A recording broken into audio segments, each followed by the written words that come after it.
Why do you feel like you need to say sorry in a song? I don't know. I don't have the answer. I think this is something that anybody in a similar situation, like you love and respect your parents, you were a good kid, you know that this is a disappointment to them. In spite of how well your life has gone or how well things are with your family and your career and all this stuff, if you disagree on this fundamental thing, it's a disappointment. You know, I think about my kids, and I tried to explain this to Locke to kind of get him to understand the dynamic here.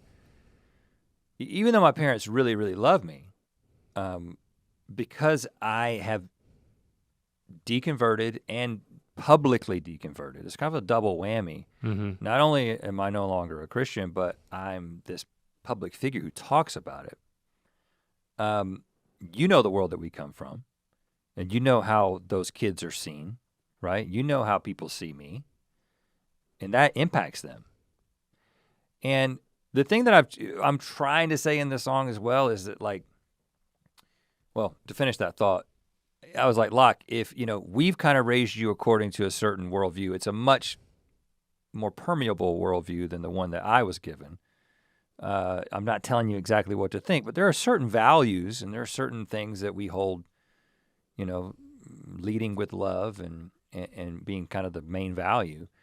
And I was like, if you were to like go off and become some guy who was like contrary to this, you know, in some way, there's multiple ways that you could do that. Like that would be difficult for me. But multiply that times 10 when I would become worried about your eternal destiny. That's what my parents live with. And that's what the parents of many people who've deconstructed and deconverted live with. Thankfully, we still have a great relationship and we love each other, and love trumps everything else, right? The love is stronger than the faith, which that's what Jesus himself said, right? Faith, hope, and love, the greatest of these is love. If you lose the love, you've lost the plot. But I mean, I feel bad. Like the idea of my mom crying about me. Yeah. In my eternal destiny, that hurts. Yeah. It hurts you because it hurts her. Yeah.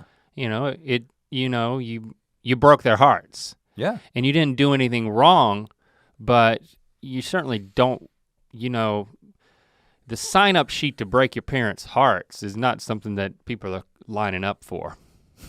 And you know, especially with the type of relationship that you have, you not only had, but have with them. That like, yeah, so you're able to say you did nothing wrong. And what I mean it's by hard that, for you to say they've done, you know, they've done nothing wrong either. The reason I say they've done nothing wrong is because, again, I know what it's like to be an evangelical Christian.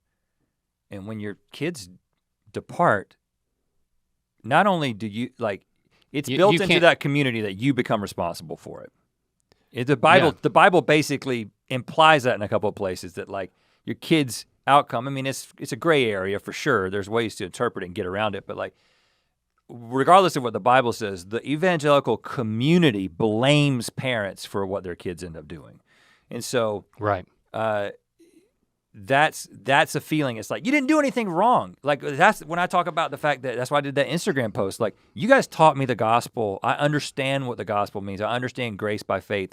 I'm not legalistic. You guys were never legalistic. I didn't miss the boat in that way.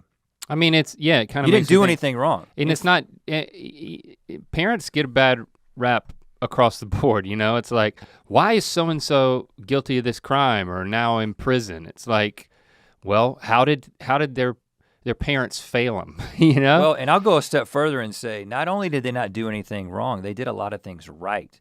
And this is a very difficult thing that I'm saying in this song that I can't, I haven't. The integrity that they gave you burned a hole in your heart. My parents' concern with truth, especially my dad, because he thinks a lot like me. My dad became a Christian in his early 30s. So a later life conversion, right? So it was a very strong conversion that was immediately like impacted him in so many different ways. And my mom as well, they both became Christians at the same time. Mm-hmm. And his concern, his lifelong concern with truth and putting truth above everything else, my personality is exactly the same way. And the thing that I want to be able to say is that, hey, the same thing that got you to suddenly wake up in your early 30s and realize that life has got to be about more than just going through the motions. Like, there's got to be more to this life, and that led you to making a profession of faith in Christ that was truly life-changing, I believe.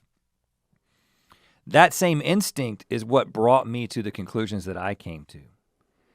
So it's actually what you did right, ironically, to make me really concerned about truth and like, hey, if this is the most important thing, I want to understand, is it really true? And I came to my conclusion that I am at right now. I always leave room, I say right now because I leave a lot of things open, is that it's not true fundamentally. It's not true. Christianity is not true. If I thought that it was true, I would still be a part of it. I don't think that it's true. I think that there's a lot of things about it that you can't know. And so, but what I'm saying is like, even though I made a lot of these decisions because of the good things that you passed along, I know it still deeply disappoints you, and I'm sorry about that. So the part of like, why do I feel like I need to say I'm sorry? Like, yeah, I think that, I know that resonates. That totally makes sense. And then, but let's talk about the in a song part. Why do I feel like I need to say I'm sorry in a song? You know, are there certain things that you're saying in this song that you couldn't say to their face? Like, I think that applies to in a conversation. This song and many other ones. It's just not, I don't talk this way to people directly. You know, even the next couple of songs we'll listen to, it's the same thing. It's like, I can say it a lot better in a song than I can just sitting down and saying it to you. Specifically with my parents, it's complicated by the fact that it's so emotional. Yeah. And I can't have a real conversation about this, you know, without, especially my mom, like she's heartbroken, right? So we just don't talk about this stuff directly. We talk about the things that, you know, moms and sons talk about life and what are the kids doing and that kind of thing. And maybe we will get where we can talk more directly about this stuff, but it's too hurtful. Yeah, because you say in the song that like we're probably not going to change each other's minds. Yeah. Right? Yeah. So then you're left with just kind of, it becomes this emotional thing that it still may be really raw. Yeah. Yeah. So what did you feel afraid to put the song out there? Or is this like, are there hopes attached to it in terms of how you can process it in that relationship? Or is that none of the listener's business? Yeah, I would say that. I don't know. Yeah. You know, I think a lot of these songs are just as much for, you know, the reason I didn't just write this song and send it to my parents and I made it a public thing is because I think this will resonate. You know, this is happening. This is a worldwide cultural movement of people moving out of these types of belief systems that their parents hold very sacred, and it's difficult. And there's no solution in this other than like, hey, I'm just identifying with the emotion that this stirs in people. I think it's absolutely beautiful song in the way that it resonates out even beyond the context of like changing your religious beliefs. You know, and I think we've talked about this before. It's just, you know, your relationship with your parents, guardians, like the people who are older than you as you grow up and you become an adult yourself. It's like the nature of our relationships change. And sometimes if they don't, that's weirder than if they do. But the changes that you go through, and that, you know, people who love you and were there for you your whole life they're making different decisions. They're landing in a different place. It's a scary thing to navigate a relationship where you have a fundamental disagreement. You know, you talk about issues of identity.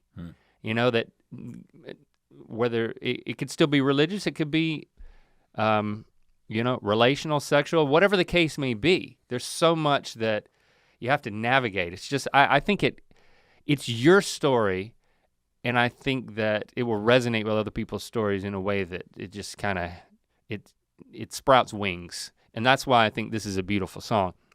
Even if you're just doing the spiritual exploration, I think it's a great album. But this is a standout because it's so relatable, sadly, to so many people. Yeah. And the irony is that, yeah, you don't have a lot of the baggage, like, from your parents. I mean, we all have baggage, but like you But it's a lot worse for a lot of people. You have an active relationship where, like, you know, you still want to spend time together at holidays, and like you care about each other, and it's not, a wall has not been built up. You still have a relationship. Yeah, and just, you know, listen, I give them a lot of credit for that. Yeah.